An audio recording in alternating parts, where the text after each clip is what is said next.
Hi, this is Roy Collin of the Speaking Podcast, and welcome to episode number 17. This week I had Karolina Wronska Boukhalfa, who actually came in from Denmark. She's Polish but lives in Denmark at the moment. And I appreciate the fact that even though she was only home for a few days, she travelled to the studio to actually do the recording. And she's given some fantastic advice, so I know you'll enjoy this one. What I've noticed as well is the different podcasters that I've got a lot of nationalities covered. I've done podcasts and some have been released, not all, but with Russian, Australian, American, English, obviously Polish, Indian and German. And my plan is to do one with every single country eventually, because I think it'd be nice. I'm trying to unite people and not build walls. I love the way I can see Norway and Sweden, how easy it is to travel. Same with Belgium and Holland. You can step over the road and you're in a different country, and I think it should be like that all over the world. So you can find us on speakingpodcast.com, Instagram, Facebook and YouTube at Speaking Podcast. And if you like what you're hearing, give us a nice review. It helps the ratings. So I hope you enjoy this week's episode. Hi, this is Roy Collin of the Speaking Podcast, and today I'm joined by Karolina Wronska Boukhalfa. Did I pronounce your name properly? Yeah, that's correct. Welcome. So I met Karolina in the Leadership Club, and you actually hosted a Christmas party as well, but you've since moved to Denmark. So maybe you can tell the listeners your speaking journey. Oh yeah, that's very interesting journey, because my speaking journey started in Toastmasters, of course, but I didn't expect that it will be a speaking journey. Because my initial idea to join Toastmasters was actually to practice my English speaking skills. Okay. So it was just, instead of going for another course and just learn grammar and vocabulary, I just went to Toastmasters just to practice. And the first impression was really horrible. And it's not because of Toastmasters, it's because I wasn't able to express myself and I wasn't able to say anything, basically. So that was a long journey to overcome my fear and to open up and to start using English language in Toastmasters meetings. Okay. And when was that? When did you join? It was, if I remember good, 2012. Okay. End of 2012, yeah.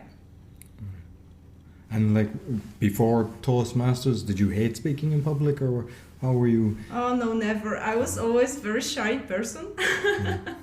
So I wasn't a fan of giving speeches in public, and I just thought, but I was always interested in personal development. So that was also kind of connected with my journey of finding ways how I can become better and how I can learn different things and kind of go out of my comfort zone. Okay. And I saw that you used, because it's about 2 years, I think, because I'm 2 years in the club, so we know each other about 2 years. But I've seen that you were taking different roles and you were past president as well. Yeah, actually when I joined Toastmasters, I discovered a lot of opportunities for myself. And so of course speaking was part of it, but I was more interested in leadership roles, and I was taking club president positions and some other ones. But when you want to be a good leader, you need to be a good communicator. So speaking was always a very huge part of my Toastmasters journey, and also a leadership journey, we could say. Okay. And you've entered competitions as well, yes? Yeah, I participated sometimes, but I think till now speaking is not my favorite part. I know I've improved a lot, and I know what are my strong parts when I'm speaking. But still, I just use it more in a professional way, when I need to communicate with people, when I need to make online presentations of the product and in the company where I work. But to be honest, I'm not a fan of just giving speeches in public just to present something or to participate in a contest. Yeah, but I happened to to participate, and I got to a area or a division level in Sweden actually. No, it was Sweden. Yeah. Yeah, no, brilliant. And like, because I've seen you at, I think it was the first Christmas party that I went to, you were the host there, and I think you're kind of a natural at that. You love that kind of thing. Because there's a difference between just speaking and organising an event. So you enjoy that kind of? Yeah, I mean, I enjoy organizing. I also enjoy to be a host and to make us an atmosphere. That's why I kind of succeed in leadership positions in a club, because I was able to create an atmosphere that was very welcoming for people who were coming and wanted to learn how to speak and to become better in that one. And maybe you can help our listeners if they are organizing, if they're a host. Have any tips for them?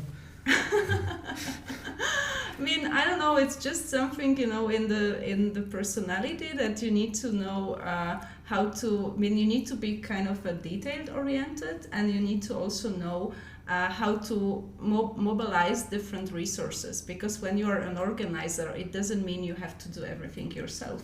You just need to find the right people for your team, and then kind of delegate things for those who are good at specific parts. Yeah, and then just hope that they do it. Yeah, but that's also part of a leadership, that you at some point you just have to trust. Exactly, and let them go off. And there's another thing as well, that you've actually met your husband in Toastmasters. Yes, almost. We actually met at party outside of Toastmasters, but somehow he got very interested about Toastmasters after he met me. So everyone thinks we actually met in Toastmasters first time. Because I know him well, then and we'll have him on the episode soon. I think he's coming in Easter, so I'm looking forward to that. But yeah, of course. I think it was more that you had such an impression on him that he wanted to spend as much time as possible and to get to know you. So by going to Toastmasters, that was actually helping him. Yeah, but it was really interesting how we met, and how then he also succeeded in Toastmasters. So that's really nice. Yeah, no, he's a brilliant speaker. I really enjoy when he's speaking. So like you mentioned in work and doing stuff online. So like I totally believe that it's fantastic for your career in being able to speak. Whether you join a Toastmaster club or just do some other course. But like, yeah, you do. Yeah. Imagine 5 years ago when I started, or maybe even more, I stopped counting. But as I told you, I wasn't able to answer the question of the day that we have at the beginning of the meeting, because I felt so shy, I couldn't find my words.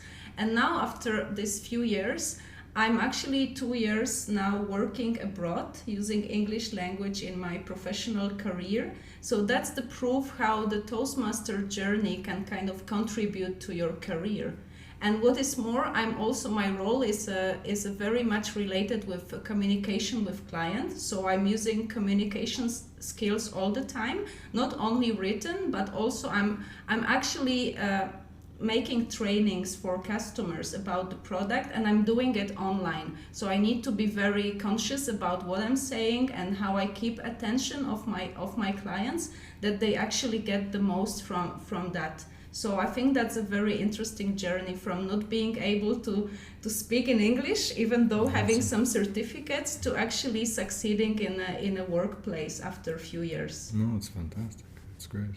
And like with the different manuals, and I know it's changed now, but like you mentioned, the leadership path, because it's great, because that's encouraging you to be either the Toastmaster, which is the host of the meeting, and I think you get more out of that, to be honest, than the speaking, because you're 2 hours and you're introducing people, and you can pick whatever topic you want. So would you have been the Toastmaster much when you were in the club? Yeah, I would say, and I would encourage everyone to take any speaking opportunity you can have. So you don't just need to aim for having speeches. It takes some time to get there, or sometimes you need to prepare a bit more. But if you have a chance to practice your speaking skills, it's maybe by being a host of the meeting, or maybe by giving evaluations, or just saying a few words out loud in front of public. That's all the small steps you are taking towards being more professional speaker. Exactly. And like, I'm just curious about doing evaluations, because I remember when I think I waited over 6 months to do it was the one, like, I was a host, the Toastmaster, within a month or 2 months, and I was one of the first, when it was a new club, I'd done the very first speech, because it was actually your husband. He got me to sign up, and then he says, "Now you do your icebreaker," and I just assumed everybody did your icebreaker straight away. So I was the very first person to do a speech, and it was an icebreaker in the Speakers of Which Club. But when I did an evaluation, I think it must have been 6 months later, like, I just feared it. Because when you see some of the people, they're fantastic at it, and they just have a gift.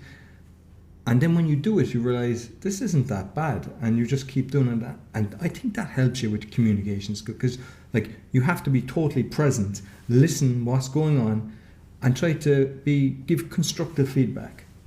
Yes, definitely. Evaluation is one of my favorite parts. I think I'm quite good at it.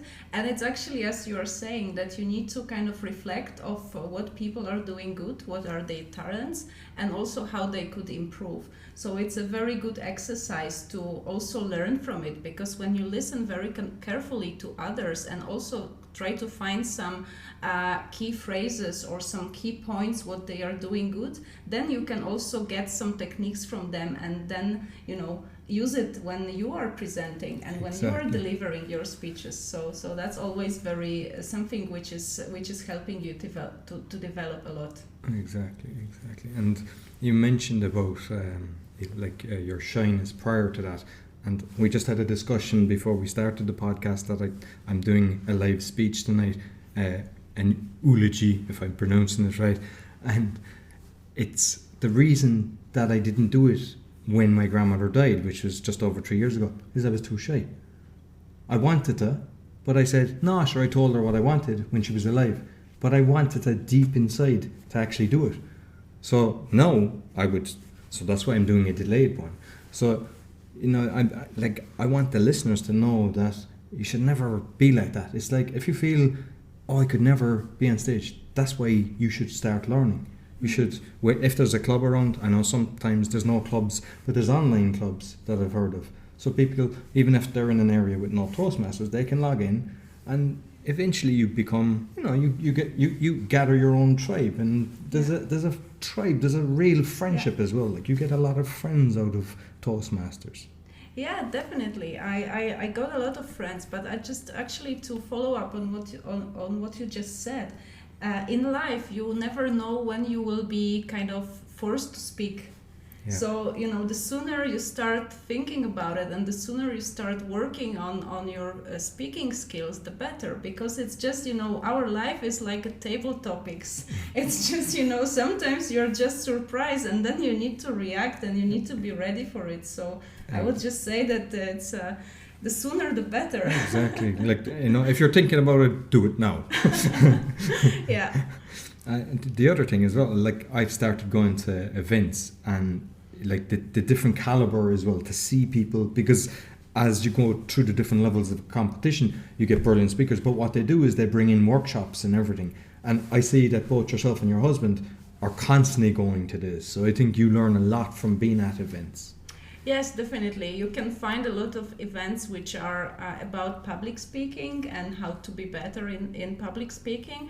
But also when you are meeting people that are facing exactly the same challenges, then it's kind of, there is a community behind it. So you never feel alone. And when you just go to Toastmasters clubs, you can just feel that everyone is kind of going through the same journey. So I think that's something which is very helpful, that you really feel the support from the community. Mm-hmm. And that's also, of course, parties and all this kind of things when you go for events, that's also a good addition. Exactly. And yeah, I find that when I went to the actual leadership, I think I mentioned it on the podcast, I was too embarrassed. I went with my friend, and I was too embarrassed to go back. And he was saying he'd go back, but he just, he was too busy in work and everything. And I just wouldn't go back because I was too embarrassed. So I want people to know that everybody goes on their own there. It's not that everybody goes with their friends.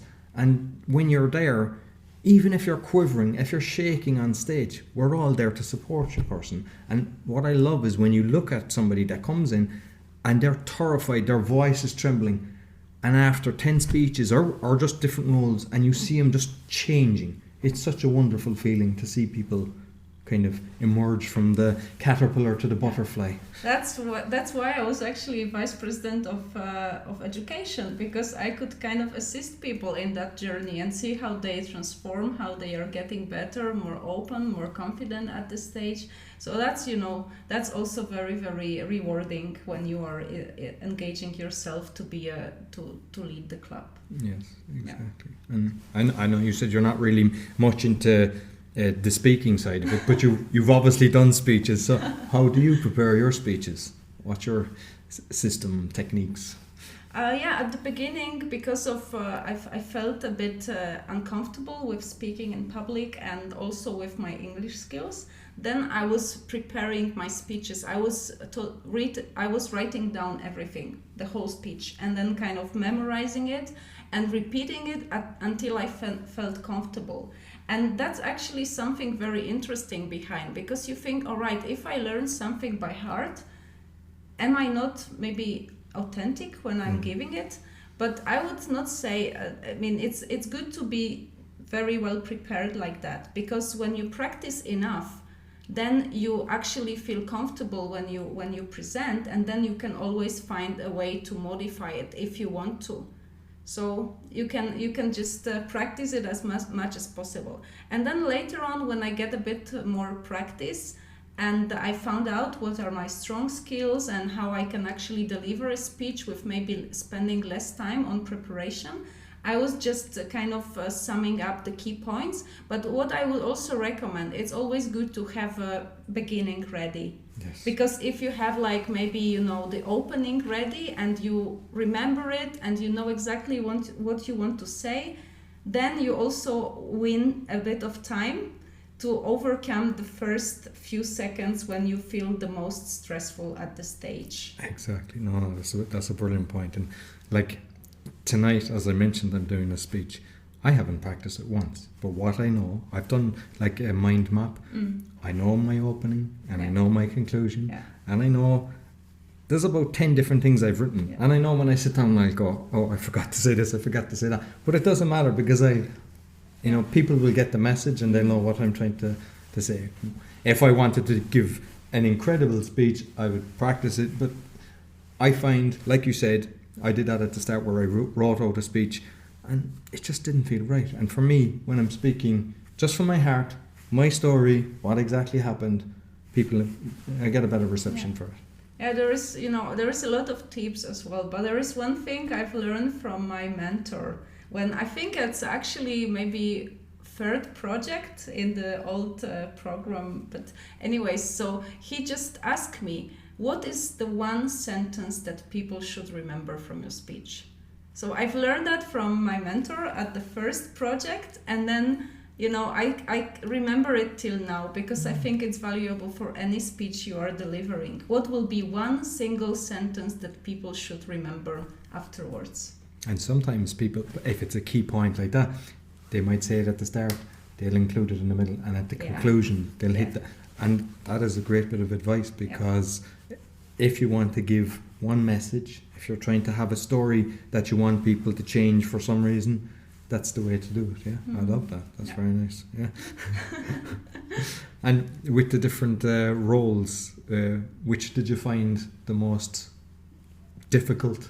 Because have you done every single? You were president and VPE. Like, I've been president of clubs, I've done the VPR, but I haven't been VPE. But I'd say there's a lot of that's fairly administrative. There's a lot of administration, I would think. Yeah, it depends, because I actually found VPE very interesting, because I didn't look at it from the administrative perspective. I was looking at it that I have I have 20 people or 30 people in the club, and believe it or not, you could find different way to get to every of those people by motivating them, by finding the way how you communicate, that you actually encourage them to develop and to prepare for meetings. So it depends also from based on your interests, because I was very scared of being a VPPR. That's totally not my field. So I actually took that role because the club was missing it, and I maybe did it for a few months until my term finished, but it's not my favorite one till now. I actually love that one. Yeah, but maybe I can learn at some point, if I actually decide to overcome that and maybe say, all right, what can I do to actually become more comfortable in communicating in social media or, in the internet. Yeah, because sometimes what happens is that when you have a new board of a lot of clubs, they organise the training of the board. And I haven't really seen it done very well. What I would love to do is see whoever was the best in PR come in and show it. You've just said there how you were able to see and help. I would love to have you come in and teach the other VPs, because nobody's doing that, what you've just said. And it would be fantastic if they all done that. And I think that would be the secret, is where we're getting the strong. But that's, I think that's that's a secret behind it. Just if you do something which you really like and you enjoy it, and it start to be your passion, then of course when you speak about it, then you are more trustworthy and you are more persuasive, and people just want to learn from you. Yes, exactly. And you're in Denmark at the moment. Yeah. So have you joined a club there? Yeah, that was my first steps when I moved. And actually, I'd say because, whether you're a nomad or whatever, some people decide that through work or whatever. Sometimes for relationship-wise, people they move to different countries and everything. It's a great way of connecting with people when you don't know anybody. Yes, definitely. And I actually found 2 clubs when I just moved there.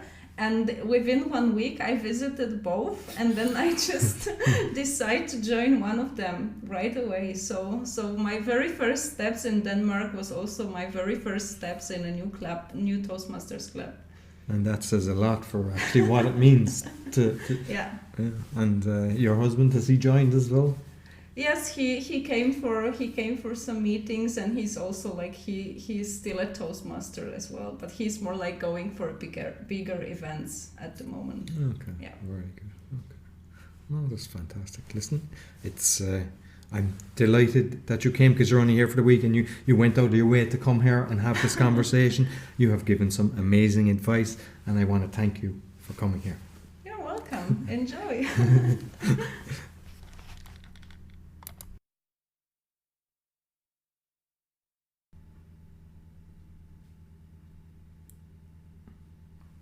So I hope you enjoyed the episode.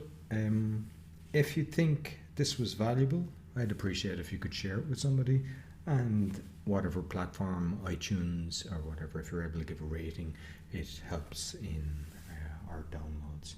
And I just want to thank all my listeners, because I see, this week I've been number 1 in Belgium, number 2 in Sweden, I believe, or Spain, and just in a load of countries I'm in the top 10, and I just really appreciate it. I just want to say thank you. You can find us on Facebook, Speaking Podcast, and there's not only a book, but I've uploaded some speeches as well, including the speech that I mentioned about my grandmother that was done live, so you can actually see that and just let me know what you think. You'll find us on Instagram, YouTube, and the website is speakingpodcast.com. I've been requested by a few people to put music at the start of the podcast, and it was something I was planning at the very start. I asked my cousin, because she has a beautiful song on iTunes, but she doesn't have it in the format that I needed in, Melissa Graham, and I'll actually send a link on that because I think it's worth listening to anyway. But my brother's going to create something for me. So if you're interested in listening to a few versions, I can upload an episode specifically for the people that are interested, or might have some suggestions or something themselves that they've created. Just send me an email at roy@speakingpodcast, and then we might include some music at the start, or perhaps it mightn't be something that's of interest to you. So I'd like to hear your comments on that. So thanks for listening, and until next week, have a fantastic day.